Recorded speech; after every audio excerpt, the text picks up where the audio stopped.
네, 오늘 다 함께 창세기 20장 1절부터 2절에 있는 말씀을 따라서 보겠습니다. 창세기 20장 1절부터 2절에 있는 말씀입니다. 우리 찾으셨으면 우리 다 함께 같이 읽도록 하겠습니다. 창세기 20장 1절부터 2절에 있는 말씀 함께 읽겠습니다. 시작. 아브라함이 거기서 네게브 땅으로 옮겨가 가데스와 술 사이 그랄에 거류하며 그의 아내 사라를 자기 누이라 하였으므로 그랄 왕 아비멜렉이 사람을 보내어 사라를 데려갔더니. 네, 오늘 저는 여러분과 함께 아브라함의 습관이라고 하는 제목으로 말씀을 나누도록 하겠습니다. 여러분, 우리가 아주 잘 아는 옛날 속담 중에 이런 속담이 있습니다. 3살 버릇 80까지 간다. 네, 이 속담은 어릴 때에 가지게 된 버릇이 늙어서도 고치기 어렵다는 그런 뜻을 가지고 있는데, 정말 이 속담의 내용처럼 우리가 어릴 때 가지게 된 습관은 나이가 들어 늙어서도 고치기가 어려운 것 같습니다. 그래서 여기 앞에 나와 있는 이 사진에 있는 그림처럼 어릴 때에 발로 물통을 들어서 우유를 마시는 그런 습관을 들인 남성은 나이가 들어서도 이렇게 아기 때와 같이 발로 물통을 들어서 물을 마시는 것을 볼 수 있습니다. 여러분, 참 어릴 때에 우리 몸의 배인 습관은 평생 동안 우리를 따라다니기도 합니다. 어릴 때 가지게 된 안 좋은 버릇 하나가 평생 동안 우리의 발목을 붙잡게 되기도 한다는 것입니다. 그런데 성경에 기록되어져 있는 이 믿음의 조상인 아브라함에게도 그의 뒤를 계속해서 따라오게 된 한 습관이 있었습니다.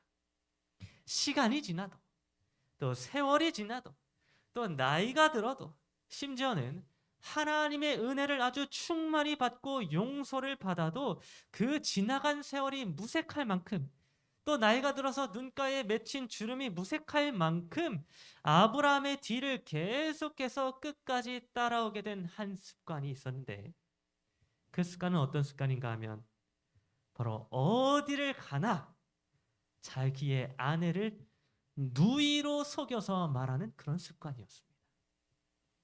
여러분, 창세기 20장 1절은 이렇게 기록해주고 있습니다. 아브라함이 거기서 네게브 땅으로 옮겨가 가데스와 술 사이 그랄에 거류하며. 여러분, 아브라함은 20년이 넘는 세월 동안 헤브론 산, 마물의 상수리 나무가 있는 그 가나안 땅에 정착하며 살아가다가 갑자기 창세기 20장에 와서는 블레셋 사람들이 살고 있었던 네게브 땅으로 아브라함이 이사를 가게 되었다고 성경은 기록을 해주고 있습니다. 우리는 이때 아브라함이 왜 블레셋 사람들이 살고 있는 네게브 땅으로 이사를 했는지, 그 이유가 정확히 무엇이었는지는 알 수가 없지만, 적어도 우리는 이때 아브라함이 자기가 잘 알지 못하는 전혀 새로운 환경과 잘 알지 못하는 새로운 사람들이 거주하는 곳으로 그의 장막을, 그의 집을 옮기게 되었다라고 하는 것을 알 수 있는 것입니다.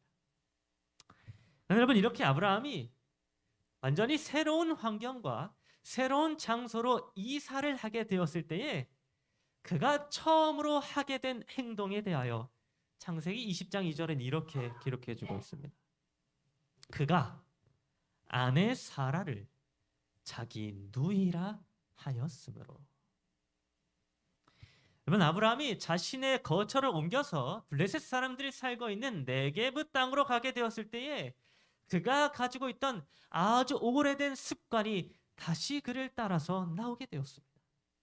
여러분, 이것에서 우리는 또다시 아브라함이 예전에 애굽에서 그랬던 것처럼 자신의 아내 사라를 누이로 속이게 되는 이런 아브라함의 반복되어지는 습관을 보게 되는 것입니다. 여러분, 성경은 아브라함이 총 2번 자신의 아내를 누이로 속였다라고 기록을 해주고 있습니다. 한 번은 창세기 12장에서 애굽에 갔다가 아내를 누이로 속였던 그 첫 번째 사건이고, 또 다른 한 번은 바로 지금 우리가 살펴보고 있는 창세기 20장에서 아내를 누이로 속인 사건입니다. 그래서 우리가 생각할 때 아브라함은 그의 인생에서 딱 2번만 아내를 누이로 속였다라고 생각할 수가 있습니다만, 여러분 사실 아브라함은 딱 2번만 아내를 누이로 속인 게 아니라 그의 인생에서 아브라함은 어디를 가든지 아내를 누이로 속이기로 한 아주 상습적인 사기꾼이었습니다. 여러분 창세기 20장 13절은 이렇게 기록해주고 있습니다. 하나님이 나를 내 아버지의 집을 떠나 두루 다니게 하실 때에 내가 아내에게 말하기를 이후로 우리의 가는 곳마다 그대는 나를 그대의 오라비라 하라. 이것이 그대가 내게 베풀 은혜라 하였었노라. 여러분 여기에서 아브라함 자신이 고백한 내용과도 같이 아브라함은 그가 가는 곳마다 아내를 누이로 속이기로 약속을 하였습니다. 그래서 언제나 한 곳에 정착하지를 못하고 떠도는 나그네의 삶을 살았던 아브라함은 그가 가는 곳마다 이사하는 곳마다 습관처럼 아내를 누이로 속이는 일을 행하였다고 하는 것입니다. 그래서 이것은 거의 아브라함의 몸에 배어있는 그런 버릴 수 없는 습관과도 같았습니다. 특별히 여러분 아브라함이 아내를 누이로 속이기로 아내와 맺었던 이 약속은 언제 어디에서 맺어진 약속이었는가 하면 맨 처음 갈대아 우르를 떠나기 전에, 다시 말해서 갈대아 우르에서 맺어진 약속이었습니다. 처음으로 하나님의 부르심을 받고 갈대아 우르를 떠나기 전에 떠나는 것이 두려워가지고 아내와 맺게 되었던 약속이 바로 이 약속이었던 것입니다. 여러분 이 약속은 옛 사람이었던 아브라함이 맺게 되었던 죄의 약속이었습니다. 아직 거듭나지 못한, 아직 하나님을 만나서 거듭나게 되지 못한 아브라함이 갈대아 우르에서 옛 사람의 모양으로 아내와 맺게 된 죄의 약속이었던 것입니다. 그래서 이 오래되었던 죄의 약속은 그가 처음 여행길을 시작하기 전에 맺었던 이 죄의 약속은 아브라함에게 습관이 되어가지고 평생 동안 아브라함의 뒤를 따라오는 그의 약점이 되었고, 이로 인하여 아브라함은 여러 번 반복하여서 죄 가운데 넘어지게 되었습니다. 여러분 이 습관이라고 하는 것이 정말 무서운 이유가 있는데 그 이유가 무엇인가 하면 바로 습관은 환경의 지배를 받는다고 하는 것입니다. 그래서 어떤 특정한 환경에 사람이 노출되게 되면 자기도 모르게 자기 안에 아주 깊숙이 무의식 가운데 배어있는 그 습관이 저절로 나오게 된다는 것입니다. 그래서 제가 이 아브라함이 계속해서 반복해서 넘어지는 모습을 성경에서 살펴보다가 이 아브라함에게도 그의 약점이 드러나게 되는 어떤 특정한 환경이 있다고 하는 것을 제가 깨닫게 되었습니다. 여러분 아브라함을 계속해서 넘어뜨리고 그의 약점을 드러나게 하는 아주 특정한 환경이 있었는데 그 환경이 어떠한 환경이었는지 지금 이 시간 함께 살펴보도록 하겠습니다. 여러분 아브라함을 넘어뜨리는 첫 번째 환경은 바로 새로운 장소라고 하는 그런 환경이었습니다. 여러분 아브라함은 자기가 오랫동안 한 곳에서 정착했던 곳을 떠나가지고 새로운 장소로 이사를 가게 될 때마다 그의 연약한 옛 습관이 나오게 되었습니다. 창세기 12장에서 아브라함이 그의 아내를 누이로 속이게 되었을 그때의 상황을 보게 되면 그때가 바로 아브라함이 베델이라고 하는 장소에서 이사를 하여 새로운 장소로 가게 된 순간이었다고 하는 것을 볼 수가 있습니다. 아브라함이 정착해 있었던 가나안 땅에 기근이 들어가지고 새로운 땅 애굽으로 이사를 가게 되었을 때에 그때의 아브라함은 새로운 장소에서 아내를 누이로 속이게 되었던 것입니다. 또한 창세기 20장 오늘 우리가 봤던 본문 말씀 속에서도 아브라함은 그가 20년이 넘는 세월 동안 정착해 있었던 헤브론 산에서 떠나가지고 새로운 장소 네게브 땅으로 옮기게 되었을 때에 그때에 아내를 누이로 속이게 되었습니다. 그래서 이렇게 아브라함에게 새로운 장소라고 하는 것은 그의 옛 습관이 나오게 하는 그런 특정한 환경이었다라고 하는 것입니다. 안전하게 거주하고 있었던 집에서 떠나는 것, 오랫동안 정착해 있었던 집에서 떠나 새로운 장소로 가게 되는 이러한 환경이 아브라함을 넘어뜨리게 하고 그로 하여금 아내를 누이로 속이게 만드는 습관이 나오게 하였던 것입니다. 두 번째로 아브라함을 넘어뜨렸던 환경은 무엇인가 하면 바로 주위에 하나님을 알지 못하는 사람들과 함께 있는 그런 환경이었습니다. 창세기 20장 11절은 이렇게 기록해 주고 있습니다. 아브라함이 이르되 이 곳에서는 하나님을 두려워함이 없으니 내 아내로 말미암아 사람들이 나를 죽일까 생각하였으며. 여러분, 아브라함은 하나님을 알지 못하는 사람들이 주변에 있었을 때에 그때에 아내를 누이로 속이게 되었습니다. 여러분, 애굽 사람들과 네게부에 있는 블레셋 사람들은 모두 다 하나님을 알지 못하는 사람들이었습니다. 애굽 사람들과 네게부 사람들은 모두 하나님을 알지 못하고 하나님을 두려워하지 않는 우상을 섬기는 악한 이방 사람들이었던 것입니다. 그래서 아브라함은 이런 하나님을 알지 못하고 하나님을 두려워하지 않는 이방 사람들이 그의 주변에 있을 때에 그때 아내를 누이로 속이게 되었습니다. 자신을 언제든지 죽이고 아내를 빼앗아갈 수 있는 그런 하나님을 알지 못하는 사람들이 주변에 있을 때에 아브라함은 그 사람들에 대한 두려움 때문에 자신의 연약한 습관이 나타나게 되었던 것입니다. 마지막 세 번째로 아브라함을 넘어뜨리는 환경은 무엇인가 하면 바로 자신의 아내 사라만 포기하게 되면 자신의 생명을 구할 수 있게 되는 그런 양자택일의 환경이었습니다. 여러분, 아브라함은 두 가지 선택지에 놓여 있었습니다. 하나는 사라를 자신의 아내라고 밝히게 되어서 자신의 목숨이 위협을 받게 되는 것이든지 아니면 사라를 자신의 누이라고 속임으로 자신의 생명을 보존하든지 하는 그런 양자택일에 놓이게 되었던 것입니다.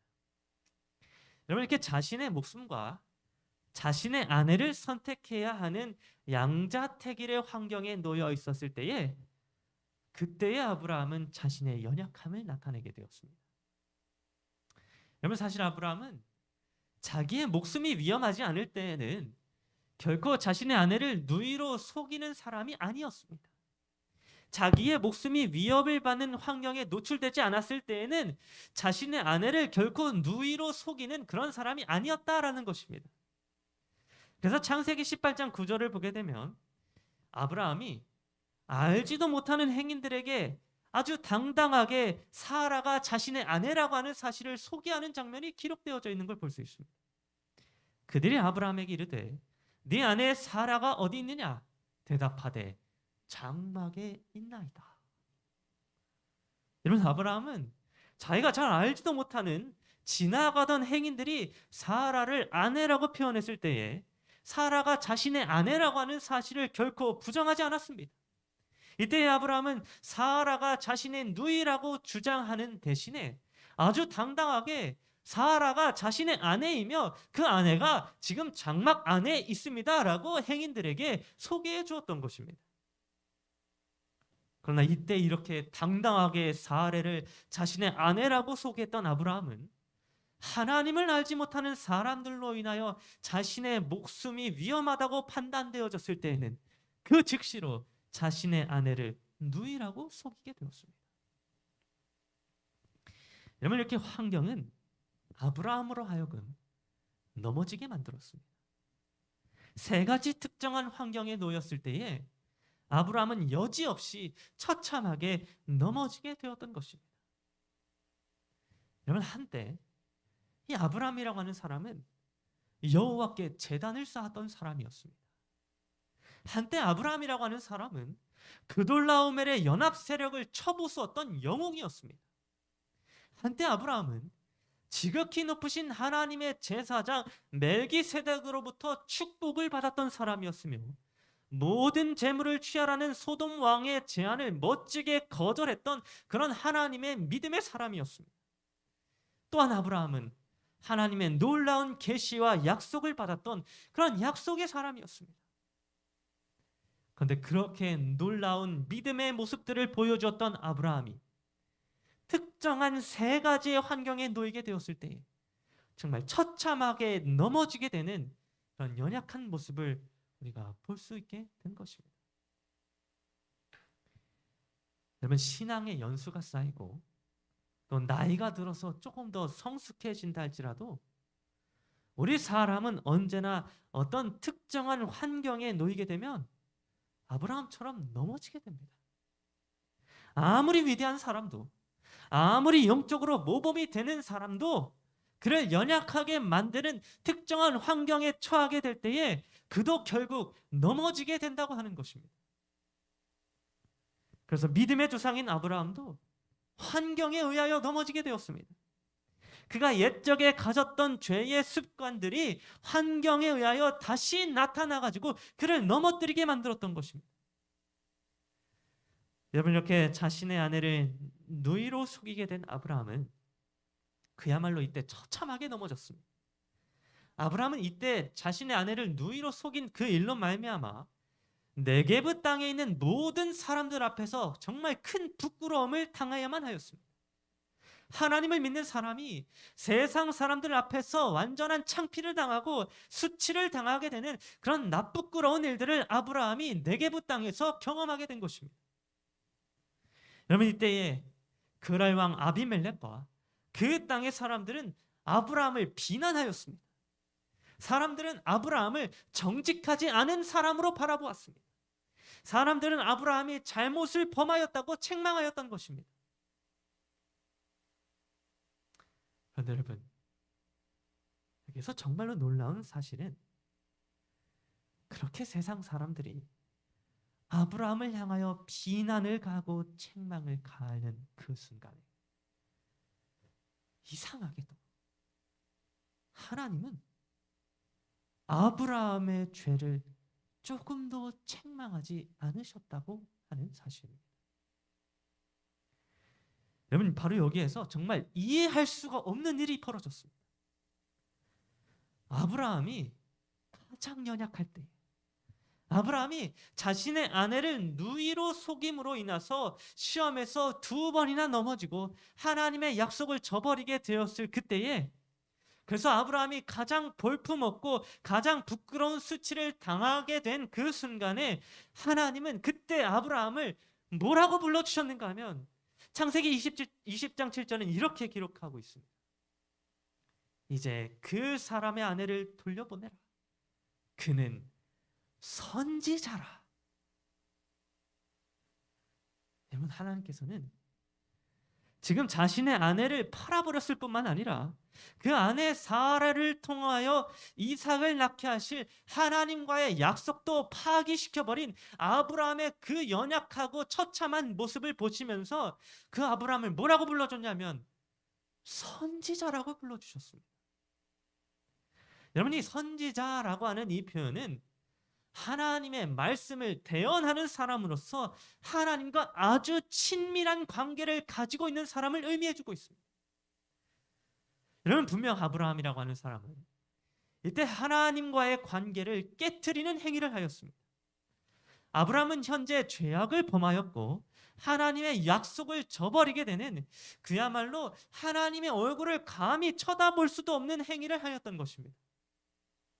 그런데 하나님께서는 이상하게도 이러한 아브라함의 죄를 조금도 책망하지 않으셨습니다. 이때 하나님은 아브라함이 무엇인가 잘못했다고 하는 그러한 표현을 단 한 번도 하지 않으셨습니다.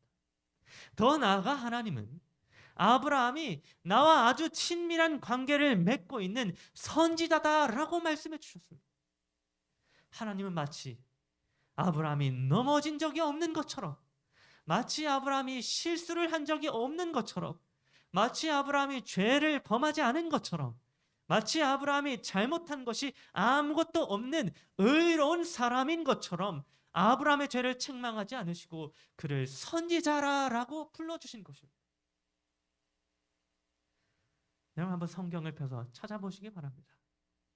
창세기 20장에서 아브라함을 향한 하나님의 책망이 단 한 번이라도 있는지 혹은 한 단어라도 있는지 한번 성경을 여셔서 찾아보시기 바랍니다. 여러분 우리는 창세기 20장에서 아브라함을 향한 하나님의 책망을 전혀 찾아볼 수가 없습니다. 우리는 오히려 아브라함이 하나님께 선지자로 불릴 뿐만 아니라 그러한 아브라함의 기도에 응답하시는 하나님의 모습만을 볼 수 있는 것입니다. 그럼 어떻게 이러한 일이 가능할 수 있었을까요? 어떻게 아브라함은 그의 반복되는 습관에서 나오는 그의 죄로 인하여 세상 사람들에게 큰 수치를 당했는데도 불구하고 하나님께 책망을 받지 않고 선지자로 불릴 수 있게 되었을까요? 어떻게 아브라함은 여전히 의로운 사람으로 하나님께 여겨질 수 있었던 것일까요? 여러분 저는 이 문제로 정말 몇 날 며칠을 고민을 하게 되었습니다. 저는 도저히 이 상황이 이해가 되지 않았던 것입니다. 죄를 짓고 시험에 넘어진 아브라함을 하나님이 책망하지 않으시고 오히려 선지자다라고 불러주시는 이 말씀이 저는 이해가 되질 않는 것입니다. 그런데 여러분 제가 이 말씀을 보면서 예수 그리스도의 모습을 떠올리게 되었을 때에 그때 이 문제가 비로소 해결되어지게 되었습니다. 여러분 예수님은 아브라함이 처한 환경과 동일한 환경에 처하셨던 분이셨습니다. 아브라함이 첫 번째로 자신이 오랫동안 머물렀던 안전한 처소인 헤브론 산에서부터 새로운 장소인 네게브 땅으로 이사를 가게 되었던 것처럼 여러분 예수님께서도 아브라함과 똑같이 새로운 장소로 그분의 거처를 옮기신 분이셨습니다. 여러분 예수님은 온 우주에서 가장 편안하고 가장 안전한 처소인 저 하늘집에 영원전부터 거하시는 분이셨습니다.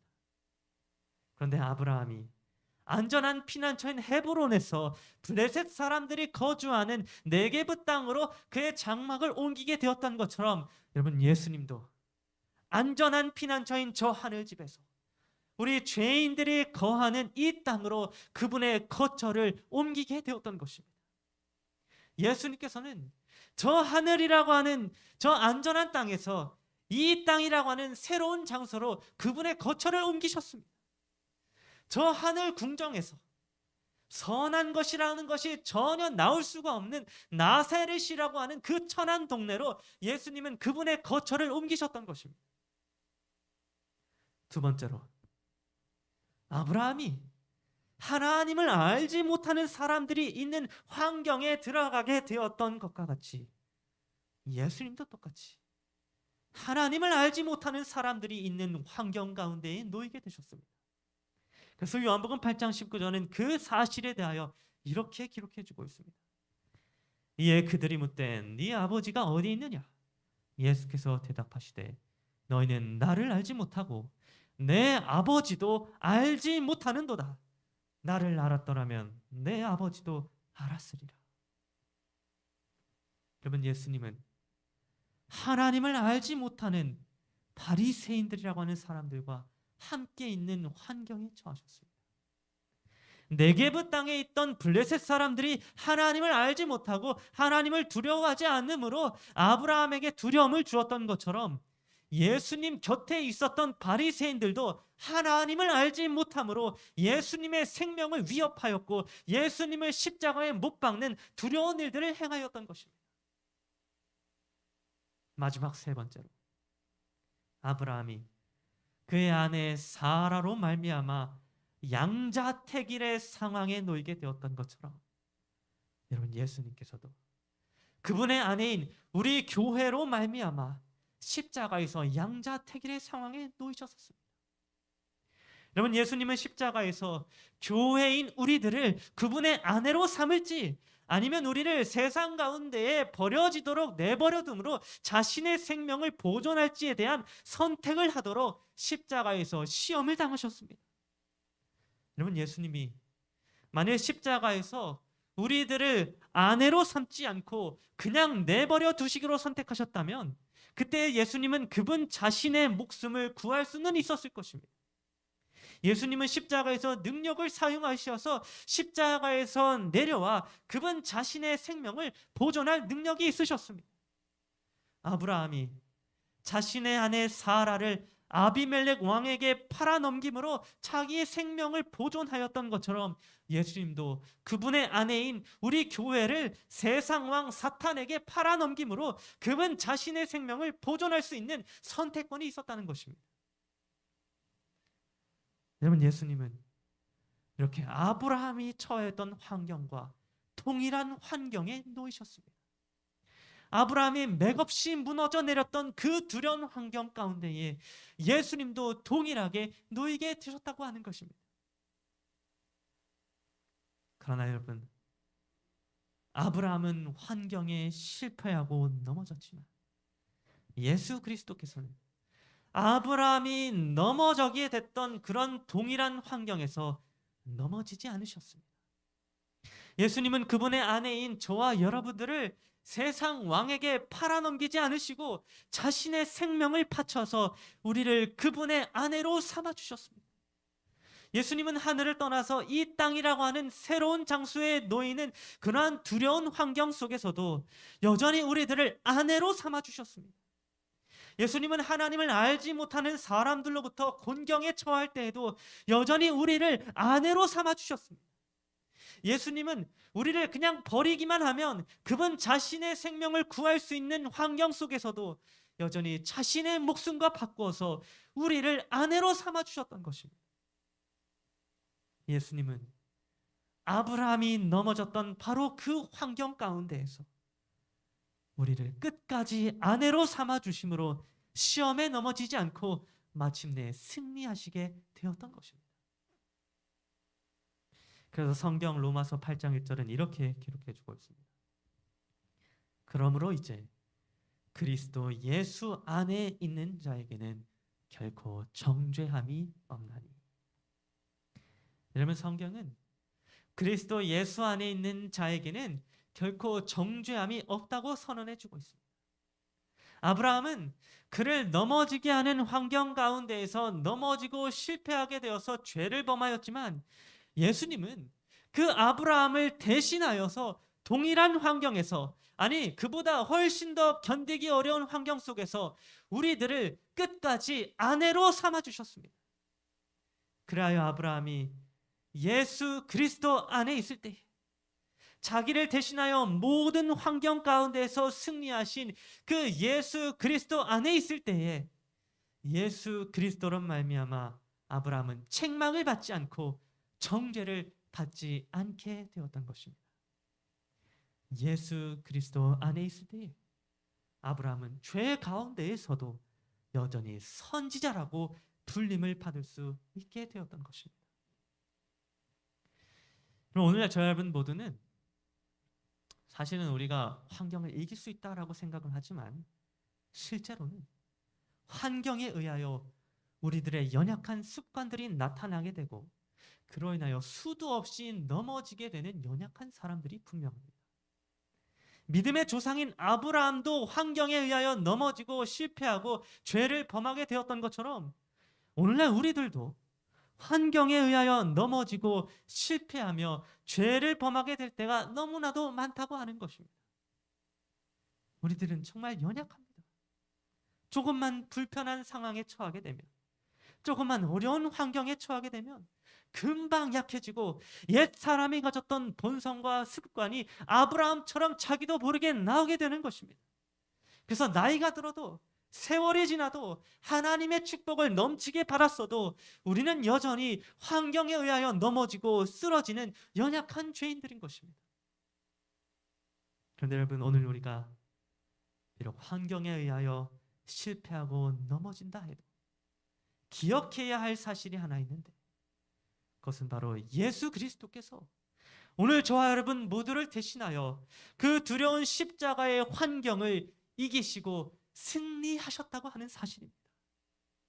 그래서 예수 그리스도를 믿는 자마다, 예수 그리스도 안에 있는 자마다 환경에 의하여 넘어지고 실패할지라도 아브라함과 같이 정죄를 당하지 않고 책망을 받지 않고 하나님과 친밀한 관계에 서 있는 자로 불림을 받게 될 것이라고 성경은 오늘 우리들에게 말씀해 주고 있는 것입니다.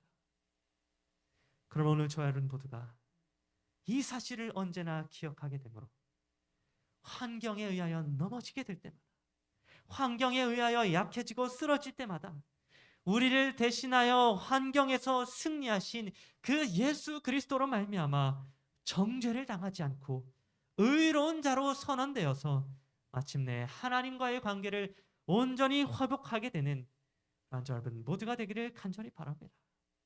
오늘 저 여러분 모두가 우리를 대신하여 환경에서 승리하신 그 예수 그리스도를 말미암아 의로운 자로 선언되어 되게 되기를 간절히 바라면서 오늘 말씀을 마치도록 하겠습니다.